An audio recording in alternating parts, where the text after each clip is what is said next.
It indicates yet another season of change and an opportunity to see the beauty that you've created around us.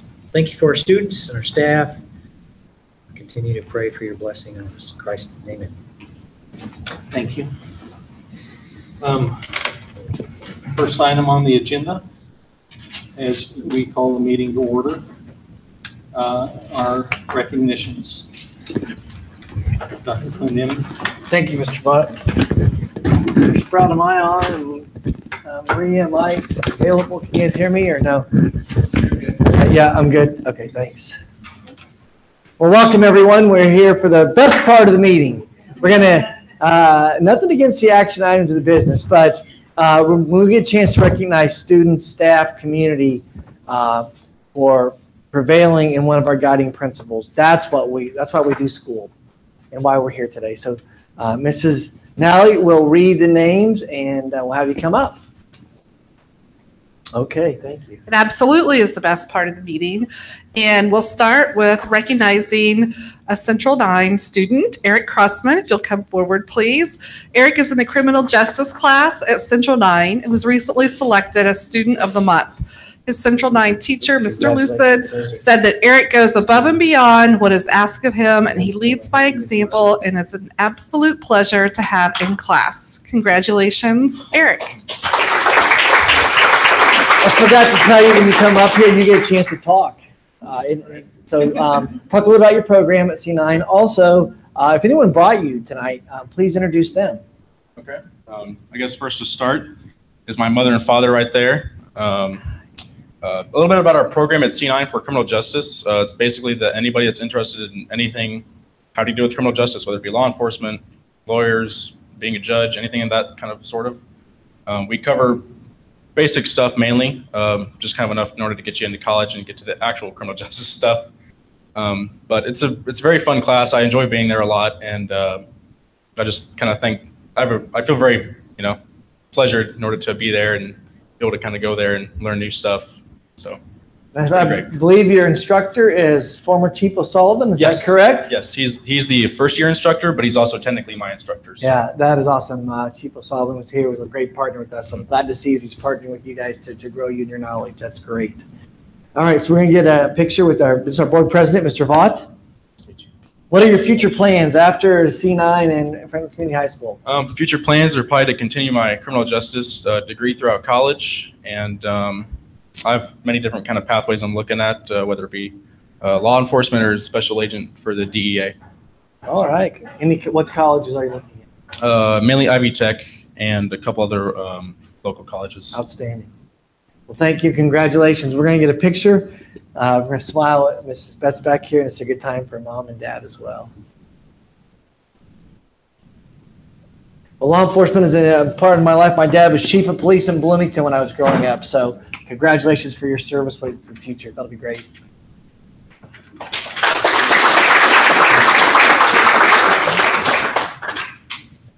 Next, underneath the guiding principle of collaboration, we'd like to recognize the Franklin Education Connection. They have been awarded a $2,500 grant from Duke Energy for FCHS First Scholars. We'd like for Duke Energy to please come forward along with the Executive Director of Franklin Education Connection, Tony Breeden. And go ahead also. Who else do we have with us? Yeah, everybody come up. Bring the party up. Mr. Mercer, come on over since you're on. Actually, why don't we go to you? That'll be great, Mr. Bott. We'll slide over here this time since there's so many of us. Mrs. Betts, can you get someone else to take the picture today? No? Okay. All right. So,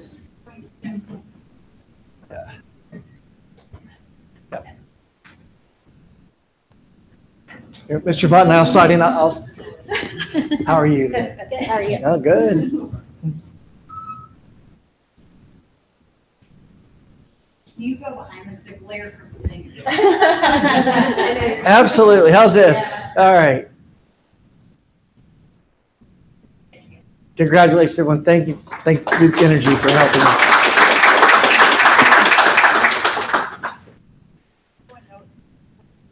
us.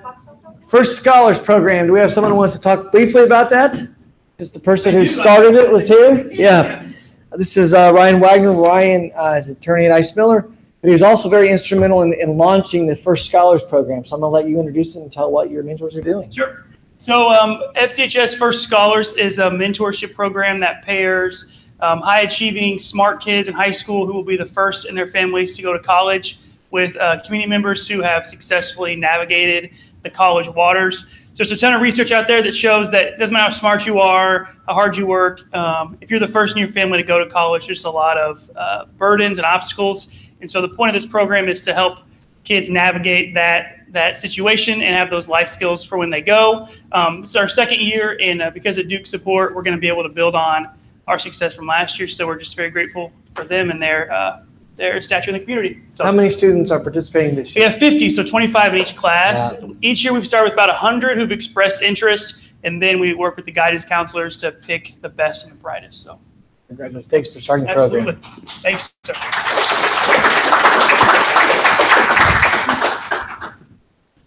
Next, we'd like to recognize some Franklin Community School employees who went above and beyond one weekend, correct? It's on a weekend? Yeah, when you got the call. Thursday night. All right. We'd like to thank a group for their kindness and their help as they provided when Creekside Elementary's walk-in freezer went down. They helped move food so that nothing would spoil. I'm going to let you guys come on up and introduce yourselves and everyone that helped that day.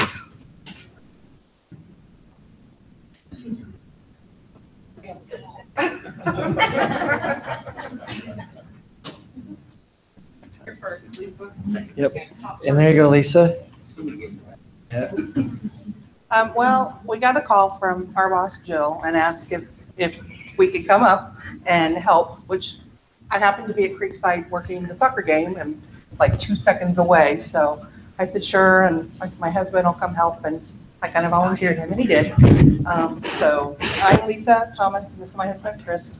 I'm Diana Porterfield. I'm manager at Creekside. And I got the alert about 5:30, I think, that day, and I was working the food pantry, actually. So it was really stressful, and but with everybody's help, there was probably a total of about 12 of us, wasn't there?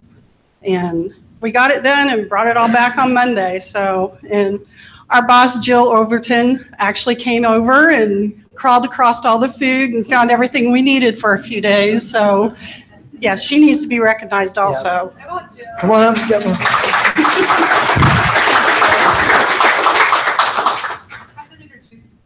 Yes, just like the kids. So we ask you if anyone brought you, so go ahead and introduce. This is my husband, Mike Porterfield. And I already said, this is my husband, Chris.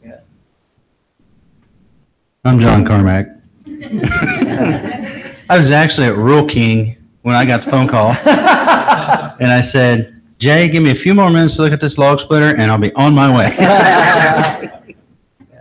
Jill Overton, and these guys did really the hard work. I unfortunately, maybe fortunately, live in Marion County, so when I got the call, by the time I would have gotten here, they probably would have had half of it moved. But seriously, it took like 2 calls, and they were there. And I mean, our inventory, probably several $1,000s worth of food in that freezer. So if we had not been able to get that moved, we would have lost a lot and not been able to feed the kids at Creekside maybe for a couple days. So I so appreciate my staff, the help of the maintenance department, everybody who, worked together to get it done. They're a great group of people to work with, and I thank them all greatly. We even had kids. One of Lisa's staff, Nikki Caudle, she came in with her 2 boys. They were just awesome. So thank you so much. It's another example of our support staff and spouses going above and beyond so that our kids win. And that's just amazing. So we love them. I want to echo what Jill said just about the support and just a quick response. Outstanding. So we're going to get a quick picture. And I think we need to squeeze into what I'm being told. So we can kind of maybe turn sideways. Mrs. Betts is our paparazzi.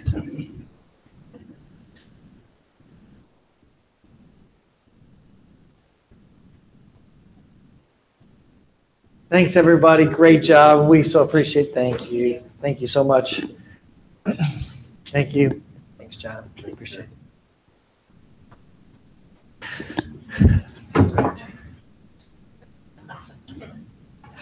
Then lastly, we'd like to recognize our folks in our different buildings, but primarily this started at the high school with the Riley Dance Marathon a few years ago. And because as a district, it's kind of trickled on down into all the other buildings, we have received a Riley Corporation status by raising at least $1 per student in the corporation. And I also believe money has to be raised at every building. So if our building principals would all come forward for a photo op as we are recognized as a Riley Corporation.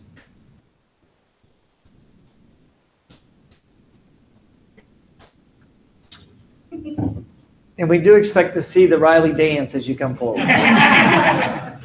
Mr. Rayhouse, you want to come to the middle since the high school actually is the leading organization. Let's slide this way a little bit. Mrs. Betts, you want to try to get us all in? All right. So who needs to squeeze in? Okay. So Mr. Vaught.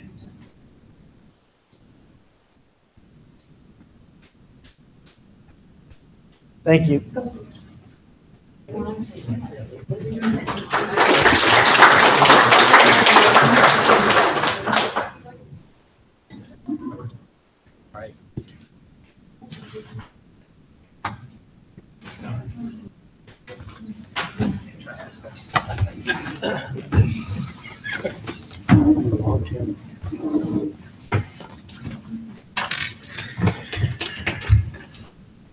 If you're looking for a graceful exit, now's the time. Okay, the next item on the agenda is for the public to board comments. These comments would be on anything as related that's on the agenda. So if anybody would like to come forward at this time, please do. Mr. Vaught, I have two items I'd like to bring forward to the board. One is the resignation of Alex Brickens. We received that.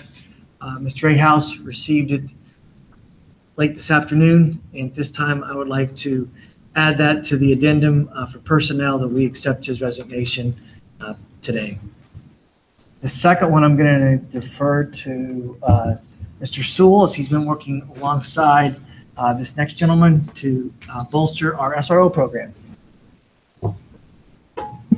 Thank you. So earlier this year, David and I met with Doug Cox and talked about our school resource officer program, and asked him what his plans were at the end of his term as our county sheriff. And he talked about his passion for kids. And Doug, would you come on up and his interest and willingness to come join us in our school resource officer program. We talked a little bit about that last month, and we told you we were going to bring Doug's contract to you for approval, and we've done that tonight. And Doug, just want to welcome you to our team, and we're looking forward to having you start in January. Anything you want to say? First of all, you should never give the microphone to an elected official.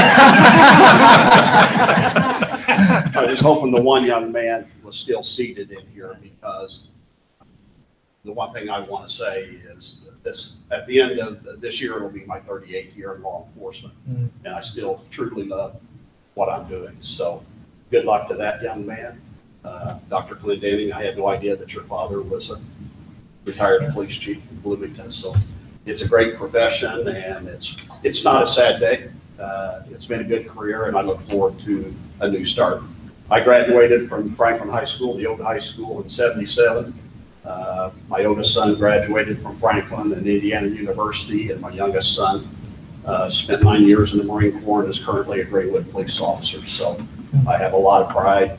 Still got a lot of energy that I can provide to the school system. So thank you for having faith in me, and I look forward to the new beginning.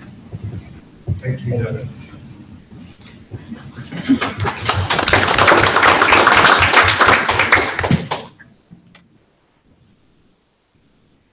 We are very proud that you're going to be with us.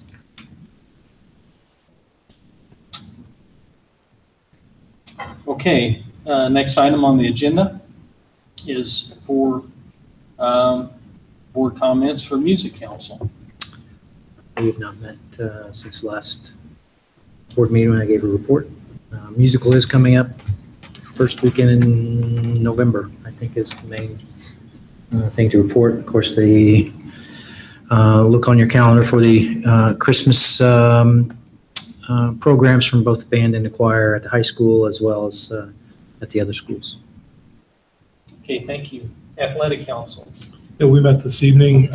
Couple of updates for our mid-state standings. Our boys are now third in the conference. We're only 14 points behind. And our girls are leading the conference, so we're first there in the conference. A lot of good things happening down at the west end of the building there. Our football sectional is here in 2 weeks, so come on out on the 19th of October. And then for the board, I've asked Mr. Doty to come into the November board meeting with a discussion topic on his staffing for his folks. He's got some potential retirements coming up that we just need to get ahead of and make sure that we've got a right resource plan for it. So look forward to that in November. Okay, thank you. Legislative Council. Oh, I have nothing to report. The only thing I'd like to report is that Dr. McCormick did make an announcement that she is stepping down as the public instructor leader for Indiana, and that is effective in 2020. Thank you. Superintendent Strategic Task Force. We did meet. We had 21 people in attendance. We talked about mental health in schools and looking at what we can do to create a program and opportunities to ensure a safe, secure learning environment. It was a great meeting. We had students, faculty members, and community participate in an activity around what we'd like to see and some strategies to get there. Mrs. Nally will take that information with Mr. Sewell and take it on from there. We'll meet again next semester. Okay, thank you. Mrs. Ott was in attendance with us, so thank you. I'm sorry? Mrs. Ott was represented the school board. She was in attendance, so thank you. Okay. Thank you. Superintendent Strategic Plan Projects. Just one quick update. Subcommittees continue to work on the Employer of Choice Committee. We are meeting as a full group in November, and I'll have something to report in December. Okay, thank you. The Communication Committee. We did not meet. Okay, thank you. Collective Bargaining.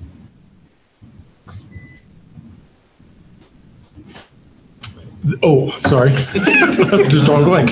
Collective bargaining, we ratified the contract after the teachers voted and accepted the contract additions. So we're good for another year. Okay, thank you. Central 9, I was not able to go, and Mr. Lamb attended. There was no action items. Righty, and RDC, I was unable to attend the last meeting. Okay, the next item on the agenda is for the consent agenda. Do I hear a motion? Move for approval. It's been moved for approval. Is there any discussion? Hearing none, all those in favor signify by saying aye. Aye. Opposed? Motion passes. Mr. Vaught, may I interject at this time? If I had a vote, I would have said no on a couple of them. And I do want to thank Mr. Beck, who is retiring in December. With his many years of service to our district, we want to say thank you to him. And the two people to the right of me have decided that they're going to enjoy some things. I don't like IU anymore. But we want to say congratulations and just a heartfelt thanks to Mr. Mercer and Mrs. Nally as they have announced their retirement at the end of this school year. And we just acted and approved that. So thank you to both of you. I know, I wanted to say no. Thank you, sir.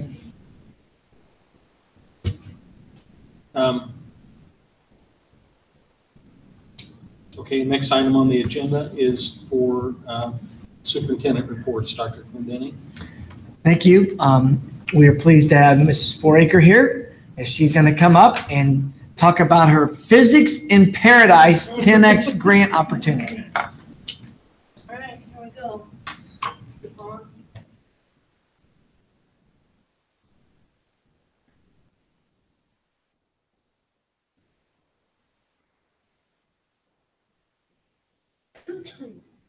Okay, so I was honored to be selected to receive a 10X grant this year. And my grant was to go to Hawaii and study the physics of Hawaii. And it was an amazing experience, probably the best trip of my life. And I've been a lot of places. Mrs. Foraker, could you pick the mic up? Yeah. We are recording, and thank you. Okay, now, good? Yeah. All right, so my trip was from June 28th to July 15th, and we went to Kauai. This is just my job.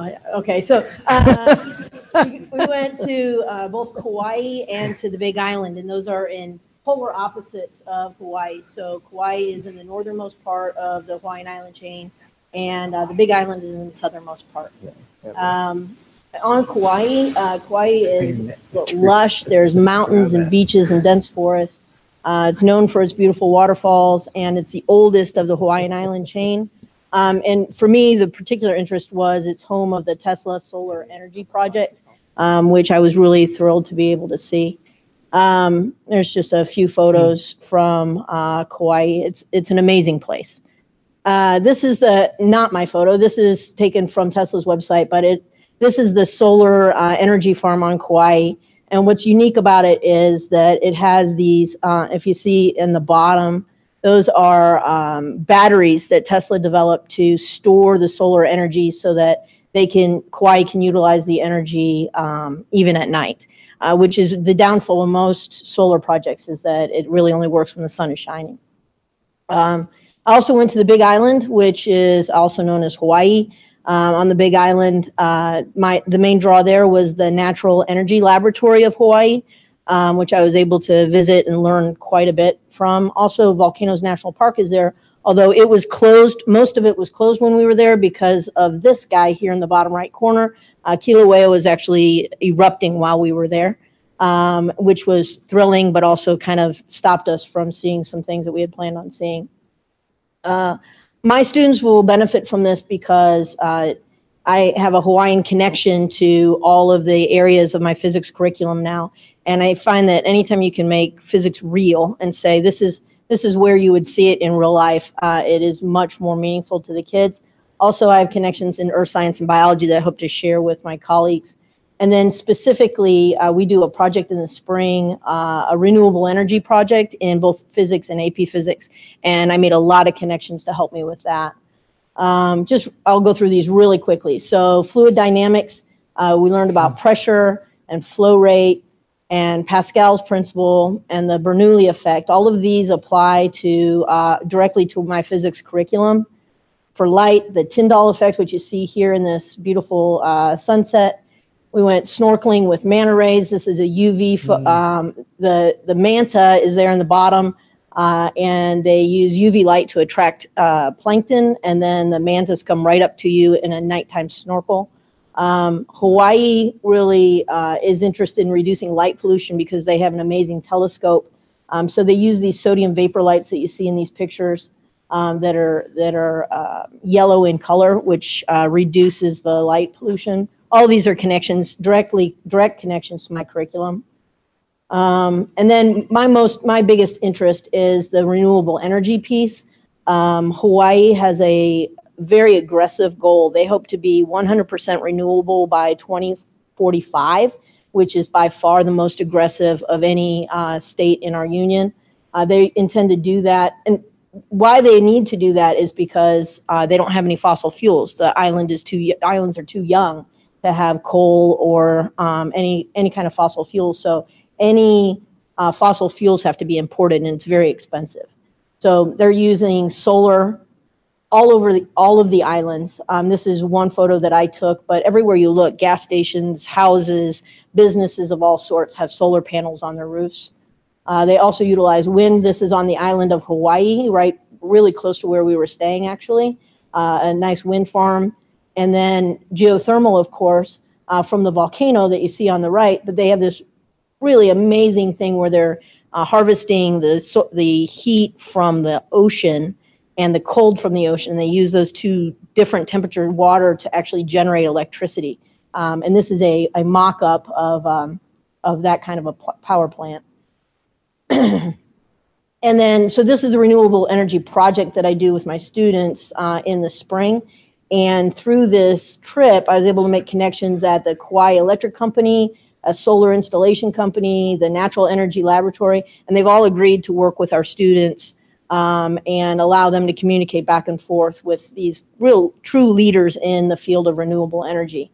And I find that personally very exciting. Also, I hope to support people in the Earth Science Department. So this is, I actually took a helicopter ride, which was not, that was not originally in the plans, but because the volcano was erupting, this is actual lava flow that you see here, and it's a photograph from a helicopter. And it was really a once-in-a-lifetime experience as I viewed it to actually see a active volcano. And I hope to share that with our Earth Science students. There's another photo from that. Here's the ocean evaporating as the lava flows directly into the ocean. It's instantaneous evaporation. Here's some of the volcanic sand that you can see is black in color. And also in biology, so we went snorkeling quite a bit while we were there, and I hope to talk to the kids about marine biology. This is a laboratory that we went to, an outdoor school actually, and there's a shark in this picture in the bottom of it. So there were sea turtles all over the place. And then there's a Hawaiian monk seal is actually an endangered species that we were really fortunate to see a pair of Hawaiian monk seals while we were there, just kind of chilling out on the beach. And then the last part of biology is the role of predator. So Kauai is famous for their chickens, and it's because these chickens don't have a natural predator. So most species have something. There are no snakes on Hawaii, which many people would find lovely. But it means that the chicken eggs never get eaten, and so the chickens are literally everywhere. And even in the airport, there are chickens in the airport. So there is no predator for these chickens, and it's made it actually a problematic. There's the chickens trying to get on the airport shuttle when we were at the Kauai airport. So I'd like to thank Franklin Community Schools and the Johnson Memorial Hospital and the 10X Committee and Matt Sprout, because a lot of these photos that you just saw were from Franklin's equipment. So I really appreciate that. And then I included a link here at the end. In the link is a Google Photos album that has 100 or more other photos that I didn't share. I didn't feel like you really want to, I could talk about this forever. So there are videos that are in that if anybody's interested in seeing them. I'd love to talk about Hawaii if anybody wants to know. So that is it. Thank you very much.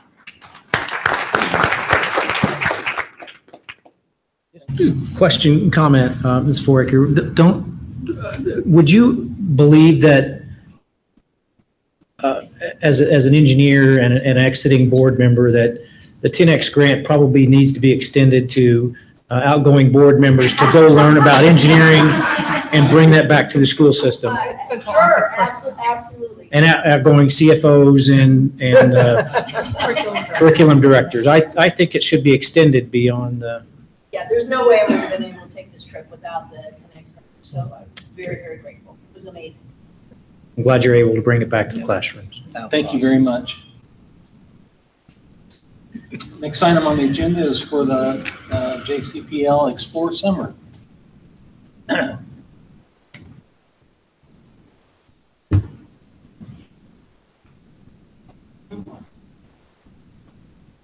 good evening. My name is Sarah Taylor. Oh, wait, I turned Yep. it off. Sorry. Yeah. Well, let me share it. Right there on the side. Hello? Much better. All right, thank you. My name is Sarah Taylor. I'm the programming manager at the Johnson County Public Library. Thank you for having me here tonight. We recently wrapped up our most successful summer program to date, so I just wanted to share a little bit with the board to let you know what some of Franklin's students were up to at the library this summer. If possible, I had one video I was going to show. Oh, I broke it. Sorry. I'm just going to keep going, and then if we get to the video, we'll get to the video. Explore Summer is JCPL's summer learning program. From May 14th through July 31st, people of all ages register, log reading time, and earn fun prizes at the library. This year, we had 6,237 people participate in the program, which is the highest number in JCPL history. It's an increase of 18% over last year's numbers and 51% over 2016, so it's definitely a growing program.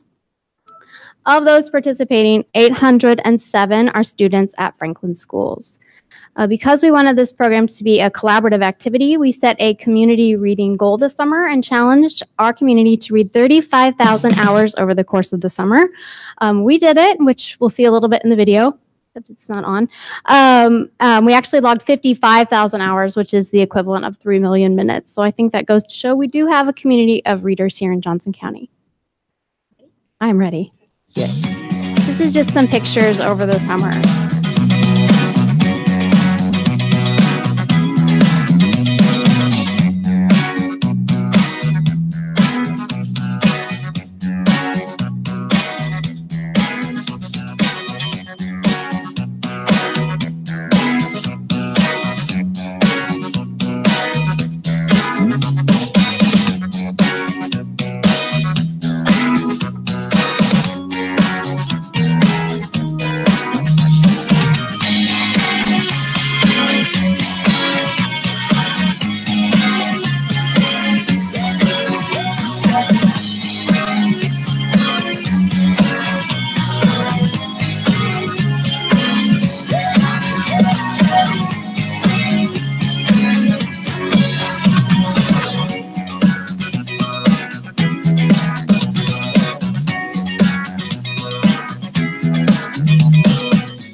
May have saw some of your students in there. In addition to encouraging reading, we also hosted learning opportunities at all of our branches. This year, our librarians presented 473 programs in June and July with almost 10,000 people in attendance. Those include story times, book discussion groups, as well as some of the events that you saw in the video there. We had Shark Week, where we brought in the Newport Aquarium, who brought real live sharks that families could touch. So that was really popular. We had our first Library on the Prairie Pioneer Festival, which brought over 600 people to our Trafalgar branch. And we had coding camps for teens, free coding camps for teens at all of our branches, made possible with a generous grant from Duke Energy. The library realizes that summer can be a risky time for learning loss for students, especially for students who aren't able to afford expensive learning opportunities like some of their more affluent peers. While the Explore Summer summer program is a lot of fun, we really do this program to help combat that summer slide. Students who participate in our free, high-quality Explore Summer program are more likely to return to school maintaining the skills that they need to succeed in the classroom. It's our hope to continue to expand this program next year and also to work closely with Franklin schools to encourage more of your students to learn with us over the summer. So if you ever have any ideas of ways that we can work together, we are always looking for new ways to support your students. Thank you for your time. Thank you.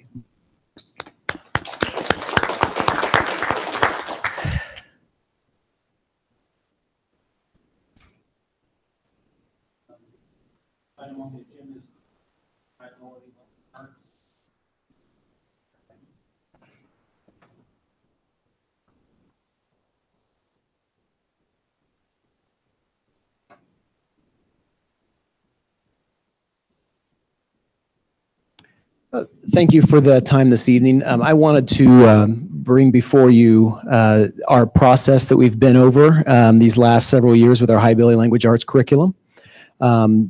A little bit of history first.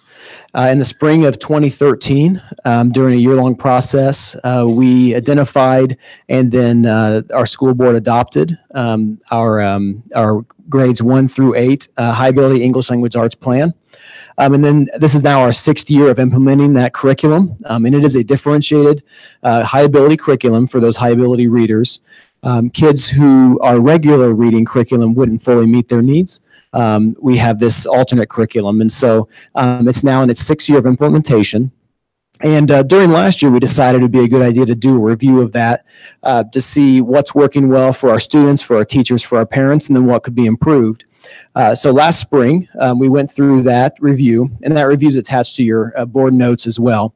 And it goes into detail, but I wanted to bring out some of the major findings for the board tonight. Overall, we got very, very good feedback from the teacher interviews, from the parent surveys, student surveys, and teacher surveys.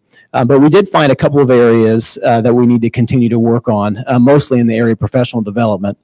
But our curriculum plan does align with best practices still, now our 6th year in. We had very good feedback. The Latin stems and grammar emphasis are strong points, but also are difficult points as well for our students and teachers alike. The higher level thinking is strong, and collaboration and presentation are big parts of that curriculum. This is kind of a normal struggle, but it's hard to get grades for report cards for reading, and that really is across the board in a lot of our reading materials. But we do need more professional development. We've been doing professional development on this over the years, but we've had enough new teachers come in that it's time to refresh in that. So moving forward, one area we wanted to continue is we have an outstanding program right now where our teachers actually earn their high ability licensure through the state of Indiana. And we now have 16 teachers and administrators in our district that have that license. And we have 6 more going right now. And that truly is an excellent program. And it's given us a really strong cadre of teachers and a strong bench that's ready to go if those other teachers move on to do something different. We want to continue to train all of our new teachers of high ability on a basics, kind of a high ability or gifted 101. And we continue to do that for any teacher who's new to teaching high ability unless they already have their license. And then we're also going to keep using our new collaboration opportunities. This school year we've had with the Wednesday early release for our K through 6 side of things. That has increased collaboration, but we're now using time outside of that for our cross-school collaboration opportunities. We've had one already this year for our teachers of high ability in reading. So that's been a real, it's something we needed, and it's something that's worked well so far this year. So moving forward, we really have 5 points that we're looking at. One of them has to do with keeping that consistency across our schools. Each of our elementary schools look a little bit different, but we have a loose and tight document, things that have to happen and things that schools have flexibility on. And we keep that consistency through that method. We also are going to do fresh training. It's scheduled right now for November on our units from the state of Indiana and also the William & Mary units as well. We brought in one of the authors of the William & Mary units a few years back, and we're going to refresh that training with a different person this time, but we're excited about that in November. We're also going to bring in our grammar and vocab guru, Michael Clay Thompson. He came a couple summers, probably 5 summers ago. And so we've had some new teachers now. We're going to refresh that as well. And then we're also going to be working on writing instruction as well with how that implements into our curricular units. And then, of course, the state has some new units out for review, and we'll start looking at those as well. So, we already have an outstanding alternate curriculum for our high ability reading learners, but we really want to make sure that we're looking at it, figuring out the good parts and parts that can get better. And so we have our marching orders now for the next several years and keeping our curriculum really top notch for our high ability readers. Do you have any questions for me? I do. Can you explain high ability licensure? What are the high level requirements and why licensure for high ability is required in the first place? Yeah, so I'm speaking of elementary education particularly, but it really is very similar for secondary ed too. Teachers usually take about one class or so called exceptional learners. And that exceptional learners class spends 95% of the time on special education, autism, learning disabilities, dyslexia, all those. Usually there's like a chapter in the back that's about gifted, because gifted learners are also exceptional. They're just exceptional in a different way. So there's not much time spent in undergraduate education to exceptionalities, particularly when it comes to gifted. So the state of Indiana recognizes a license, and several colleges offer it here in Indiana. It's typically a 4 or 5 course graduate license. You take those 4 or 5 courses, and then you take a test, and then you earn that license. The first course is basically a high ability 101. It's all about what is giftedness or high ability, characteristics, that sort of thing of those students. And it touches into some teaching also. There's a curriculum development course as one of the courses. There's a social and emotional aspect to it as well, one of the courses on that. They have an option of a creativity class, how to teach and inspire creativity. And then there used to be a practicum course, but they've replaced that now with identification course on how do you find gifted learners. And so those courses together better round out our teachers' abilities to know how to work with, instruct, and help gifted learners grow. And so that's why that licensure exists. And we found that it's been really, really valuable professional development for our teachers. And so as a district, we first got into paying for it, and we got a grant through the state of Indiana several years ago. And since then, we've taken that into our general fund, and we pay for a cohort of teachers about every other year to go through. And it's been really effective. As we have to hire new teachers for high ability classes, we often have people to pull from that are either in the classes right now or have finished those classes, so they're ready to go. And is going through the university is the only way to get that licensure? Yes, currently. You have to do the coursework and then take the test. Yes, there are some licenses you can just take a test for, but this is not one of those. Thanks. Yeah. Other questions? Thank you. Thank you. Thank you very much. Next item on the agenda is under action items. Approval of the 2019 budget. Mr. Mercer. You have linked to your agenda this document. You've seen this document before, but there are some changes this year that I'll just take a moment and point out. This is the time when we hopefully approve the 2019 budget. The debt service piece is the same as you've always looked at, but I did want to mention that education and operations on the left-hand side of that document are different than what you've seen in the past. Historically, you would have seen general fund, bus replacement, transportation, and capital projects. Just a reminder, under the education piece, if you remember last year's, which I'm sure you have these memorized, the general fund was about $34 million, and now you see that the education fund's only 27. That is in part because utilities and all of our folks that were paid out of general fund, custodians, maintenance, grounds, and so forth, classroom assistants, are now shifted to the operations fund, which shows up as a $15 million fund.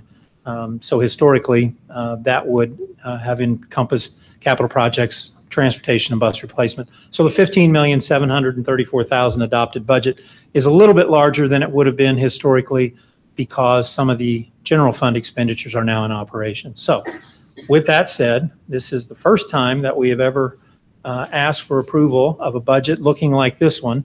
So it's a $58 million budget, which is a little bit more than last year. We went to max levy in bus replacement, capital projects, and transportation this year as we made this switch. That's part of that. Our debt service is up a little bit over last year. And so the advertised tax rate is $1.97. Last year was about $1.88.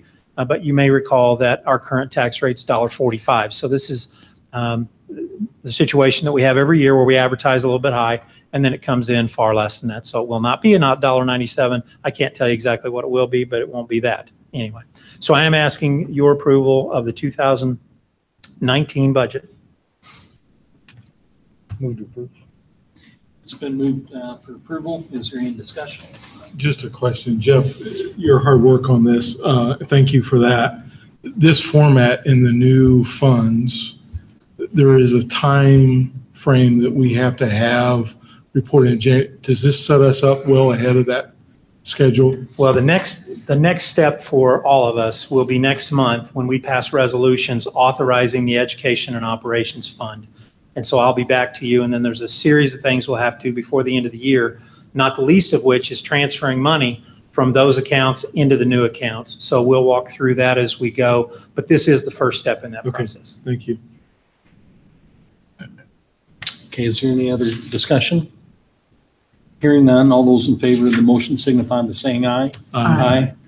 Opposed? Motion passes. Thank you. Thank you very much. I might mention too that so much of this is done in partnership with Tammy Jackson, who does an incredible volume of work and is really terrific at this stuff. So thanks to Tammy as well.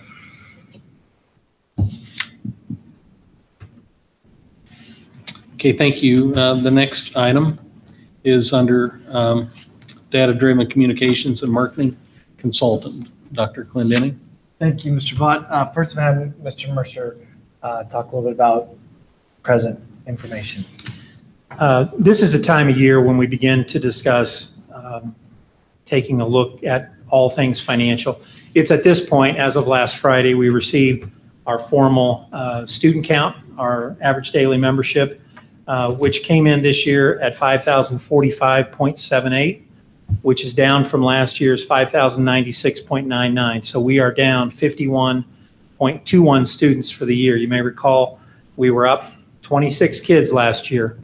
For the 11 years prior to that, we have had 77 new students, so an average of 7 a year.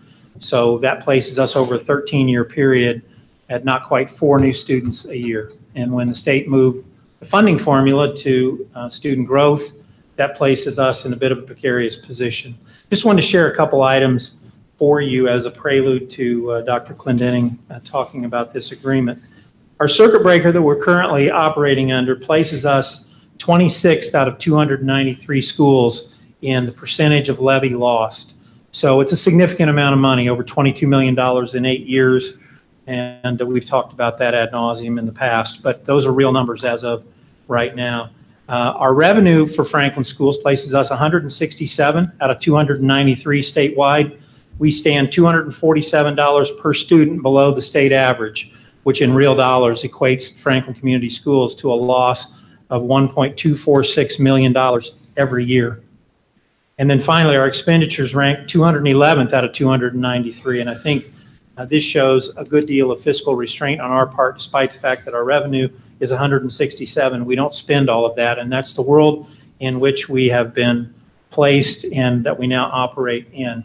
And you all know that over the last year, we've engaged a series of partners to begin to talk about the reality of these things and what that means for Franklin Community Schools. And I know that other school districts do this as well, but it's a time where I believe we need to talk about it.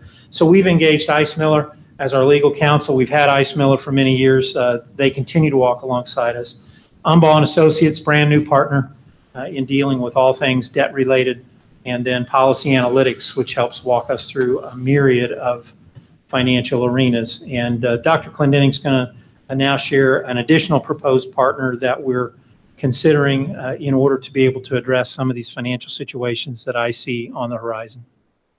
Thank you, Mr. Mercer. At this time, I am recommending that Franklin Schools enter into an agreement with Second Tuesday and Midwest Communication for community and marketing services to round out the partnership team. Okay, thank you. Move for approval. It's been moved for approval. Is there any discussion? Hearing none, all those in favor signify by saying aye. Aye. Opposed? Motion passes. Thank you. Thank you. Next item is under discussion items, school calendars. Mrs. Brown-Nally. We convened a school calendar committee a few weeks ago, which consisted of teachers, administrators. Mrs. Ott from the board sat on it. Mr. Scott as a parent representative.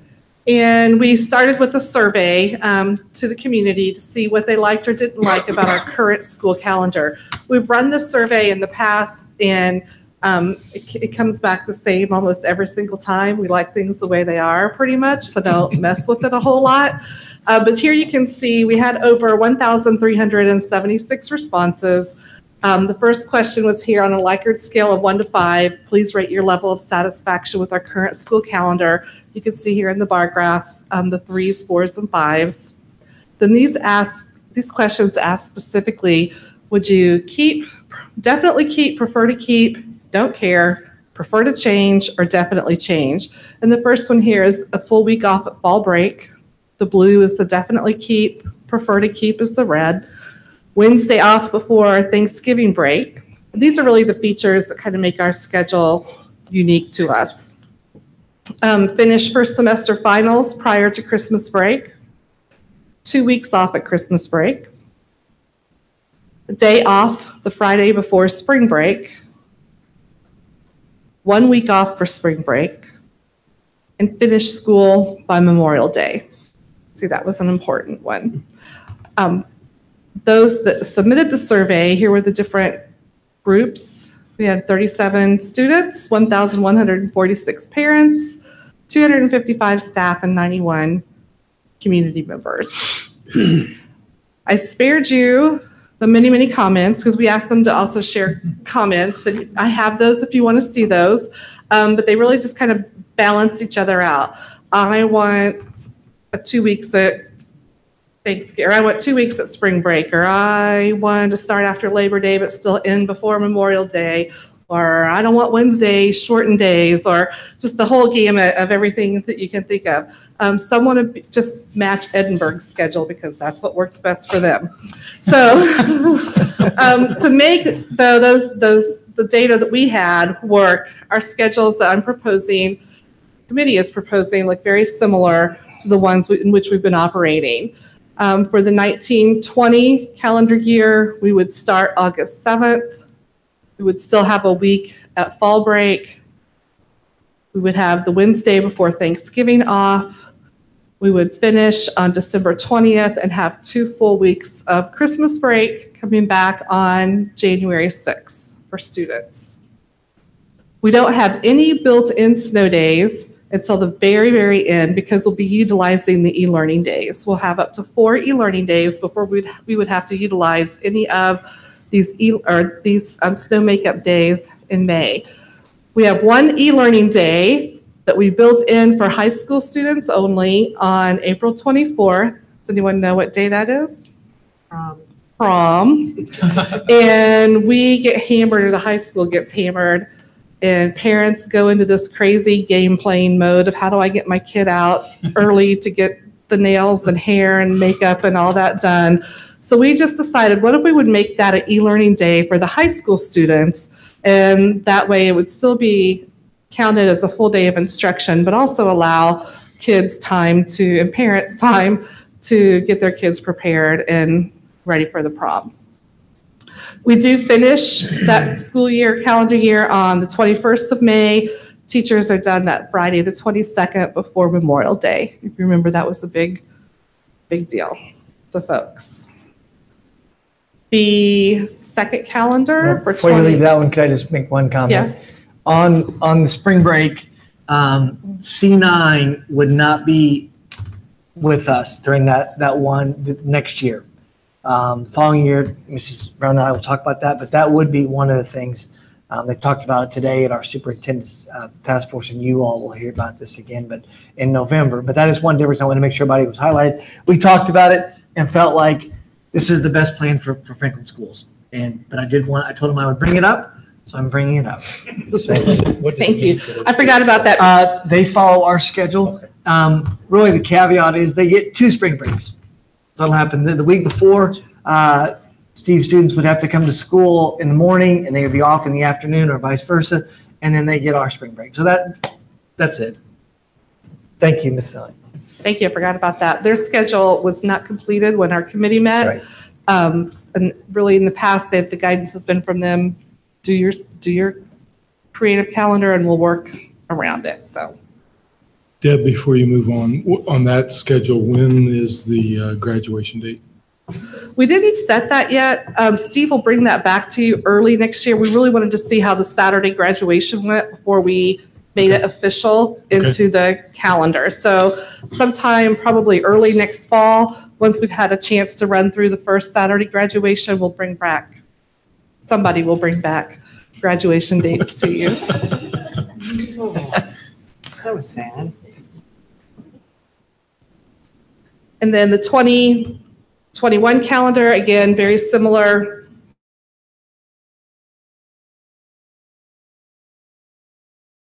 Both of these calendars. And I don't think there's another county school system that can say that. I know there's not.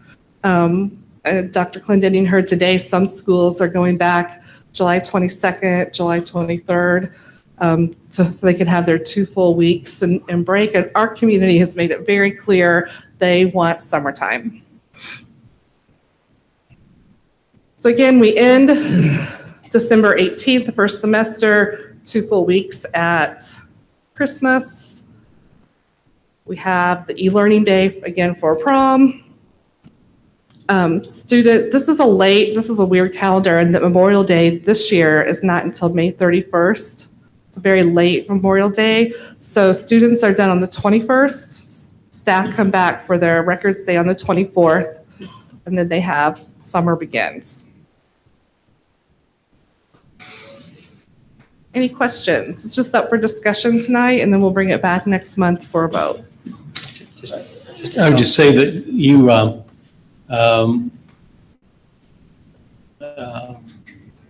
originally, when we looked to change the schedule, when everybody was pushing for the balanced schedule, however you define that, and whatnot, and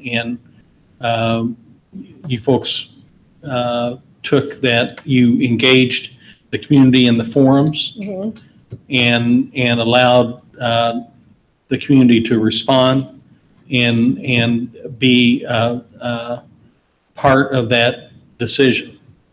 And I remember at the last meeting, you got a standing ovation from the people in the community. And I think that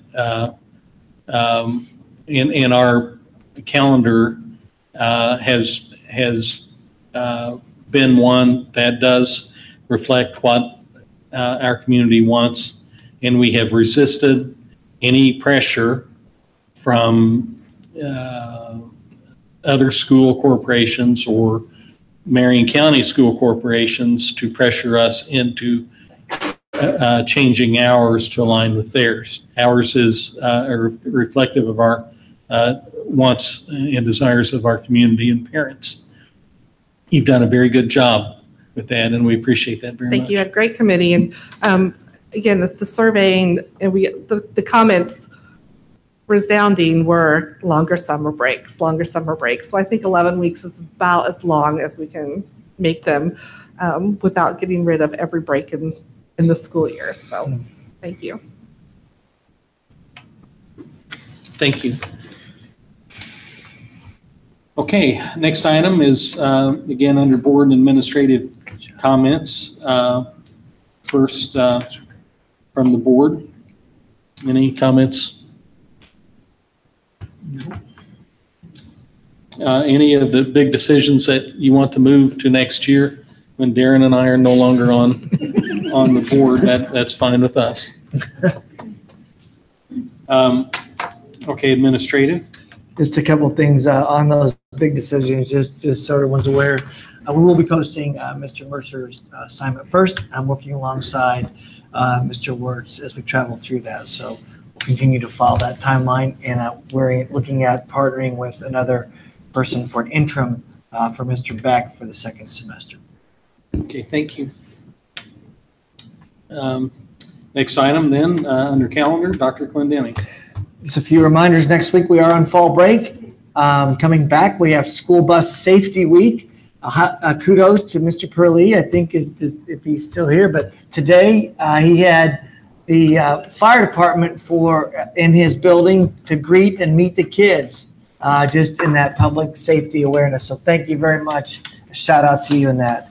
Copy with the superintendent will be on the 23rd when we come back, Maine and Madison. And I think Dr. Hayden is the special guest. We are going to continue the conversation about high ability, but everybody's welcome.